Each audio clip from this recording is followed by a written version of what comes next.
Football ইতিহাসের সবচেয়ে বড় নামগুলোর একটি লিওনেল মেসি এবার নিজে কোনো গোল করে নয়, বরং বাবা হিসেবে পেলেন এক অনন্য সাফল্যের স্বাদ।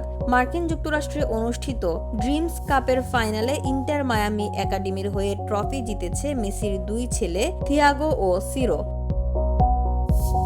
ফ্লোরিডার রোদের নিচে দাঁড়িয়ে হাসি মুখে হাততালি দিচ্ছিলেন মেসি, পাশে ছিলেন স্ত্রী অ্যান্টোনেলা। ছেলেদের হাতে ট্রফি উঠতেই উচ্ছ্বাস যেন লুকানো গেল না আর্জেন্টাইন মহাতারকার। এই দৃশ্য যেন ছিল ছোটদের ম্যাচে এক বিশ্বকাপ জয়ের আনন্দ। মেসির ছেলেরা যে ফুটবল বীরের রক্ত বইয়ে বেড়াচ্ছে সেটাই যেন প্রমাণ করল এবারের জয়। বসুন্ধরা, উত্তরা, বনশ্রী, কুড়িল ও বাড্ডা সহ রাজধানীর বিভিন্ন স্থানে অভিজাত ও অত্যাধুনিক মানের ফ্ল্যাট কেনার এক নির্ভরযোগ্য প্রতিষ্ঠান প্লেজেন্ট প্রপার্টিজ লিমিটেড। তাই আপনার স্বপ্নের আবাসনের জন্য আজই যোগাযোগ করুন। Pleasant properties limited, where destiny matches eventually.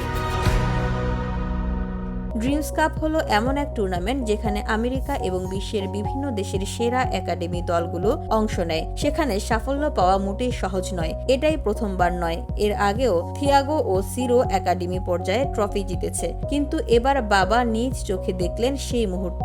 অন্যদিকে ইন্টার মায়ামির মূল দল অনেক ম্যাচ ধরে জয়হীন এবং সেই ধারা ভাঙতে বুধবার মন্ট্রিয়লের বিরুদ্ধে মাঠে নামবেন মেসি। তবে তার আগে এমন পারিবারিক মুহূর্ত নিশ্চয়ই তাকে নতুন প্রেরণা দেবে।